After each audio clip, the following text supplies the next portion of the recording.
थारे को पता होता कि यो सब होएगा तो मैं अपनी छोरी ने मोगरे से उदयपुर कभी ना बुलाता।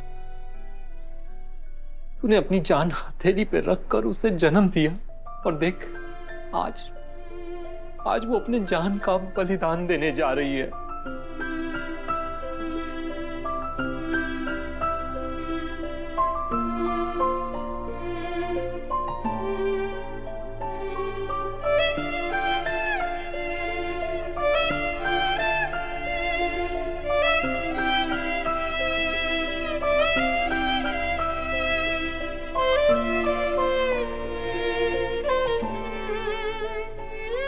बड़ी हो गई ना तू।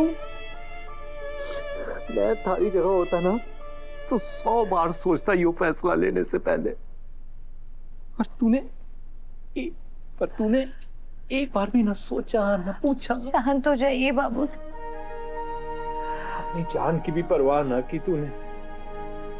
अपनी जान से पहले मालिक की जान को रखा। स्वामी भक्ति में तू मारे से बहुत आगे निकल गई है। बाबू साहब को थारे पर नाज है छोरी। वो सब हरी देवी हुक्म और यो घर हमारा तीरथ है और तीरथ में मरने से तो स्वर्ग प्राप्त होता है ना। दिव्या मैडम के साथ जो हुआ वो मैं इस घर में किसी के साथ नहीं होने दूंगी।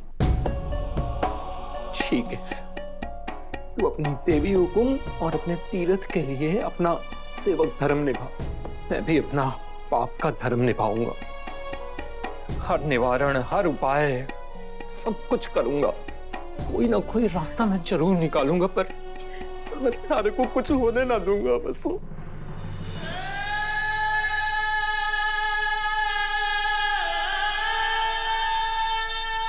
बस कल की पूजा निर्विघ्न संपन्न हो जाए और इस घर पर जो संकट है वो टल जाए। हमारी दिव्या बहुत ही दर्दनाक दौर से गुजर रही है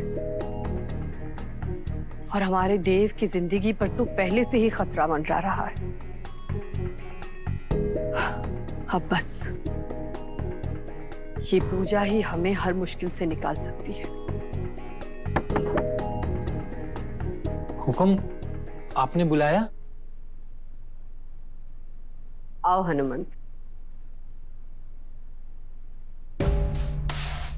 पिछले 25 सालों से तुमने निस्वार्थ भाव से हमारे परिवार की सेवा की है। तुम सिर्फ हमारे ड्राइवर नहीं बल्कि उससे कहीं ज्यादा हो। इसलिए आज हम तुम्हें एक बहुत जरूरी काम सौंप रहे हैं।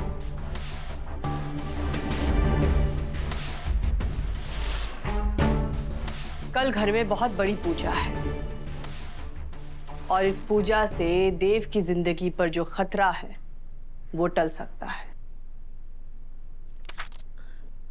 हम सिर्फ अपने खास लोगों को ही इस पूजा की तैयारी की जिम्मेदारी देना चाहते हैं। वसुधा ने घर के अंदर की सारी तैयारी की जिम्मेदारी ली है। चौहान से काल को लौटाने के लिए वसु को अपना जीवन बलिदान देना होगा। हम चाहते हैं कि जो भी बाहर से सामान आएगा उसकी देख रेख तुम करो। आप चिंता मत कीजिए हुक्म। यो घर हमारे लिए मंदिर की तरह है। मैं और हमारी छोरी अपनी अंतिम सांस तक इस मंदिर की सेवा करेंगे। तुम और वसुधा जैसे लोग ही हमारे जीवन की पूंजी हो। 25 साल पहले तुमने हमारी और देव की जान बचाई थी और अब 25 साल बाद तुम्हारी वसुधा ने न जाने कितनी बार अपनी जिंदगी दांव पर लगा दी हमारे परिवार की रक्षा करने के लिए। तुमने हमेशा हमारे बेटों को अपने बच्चों से बढ़कर रखा। रघु और वसुधा गांव में अकेले रहे और उनके हिस्से का प्यार अवि और देव को मिला। मैं तो बस एक सेवक होने का धर्म निभा रहा था। इसके लिए हम जिंदगी भर तुम्हारे आभारी रहेंगे। बीते कुछ दिनों में हमारे परिवार पर जो मौत का साया मंडरा रहा है उसे हमने खुद महसूस किया है हनुमंत। दिव्या पर जो कुछ बीती है वो किसी भी माँ के लिए सबसे भयानक सपना होता है। बस अब कल की पूजा निर्विघ्न संपन्न हो जाए तो इस परिवार पर मंडरा रहे काल चक्र से हमें मुक्ति मिल जाएगी। मैं भी यही प्रार्थना करूंगा हुकुम, फिर चाहे मारे को अपनी बेटी की जिंदगी ही कुर्बान क्यों ना करनी पड़े। हमारी छोरी बहुत हिम्मत वाली है, बहुत अभिमान है मारे को अपनी लाडू पर। हनुमंत, क्या बात है? कुछ नहीं हुकुम, कल की होने वाली पूजा को लेकर आप बिल्कुल बेफिक्र रहें, सब कुछ अच्छा होएगा।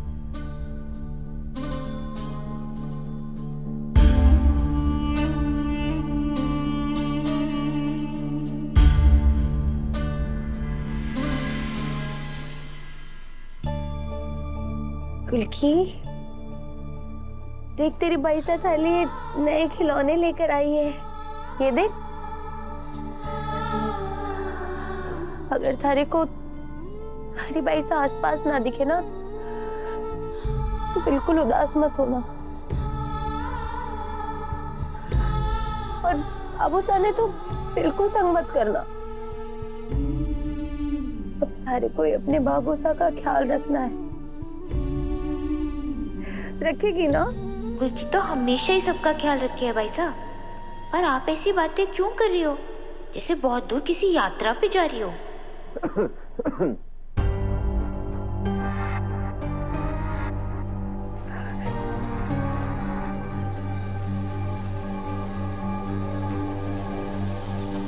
देव सर, आप यहाँ?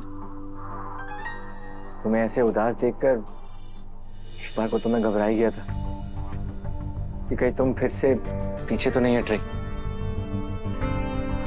लेकिन तुम तो ससुराल जाने के बाद की जिम्मेदारी कुल्की को सौंप रही हो।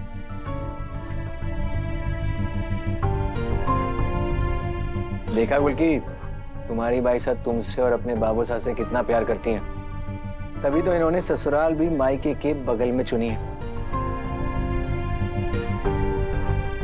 ताकि हमारी छोटी सी प्यारी सी साली साहिबा का जब मन करे अपने जीजा जी को परेशान करने आ सके, है ना? आप समझा, तुम अपने बाबू साहब को लेकर परेशान हो, सो घबराओ मत, तुम उनसे कभी दूर नहीं जाओगी। इनफैक्ट उनकी एक आवाज लगाने पर हम दोनों दौड़े चले आएंगे। मेरा वादा है तुमसे, मैं हमेशा तुम्हारे साथ रहूंगा। लेकिन मैं आपसे ऐसा कोई वादा ना कर पाऊंगी देव सर। वसु, सच सच बताओ, तुम्हारे दिमाग में क्या चल रहा है? मुझसे नाराज हो क्योंकि मैंने मासा को हमारे बारे में नहीं बताया? अच्छा, तुम चुप रहो और आंखें बंद करो। करो।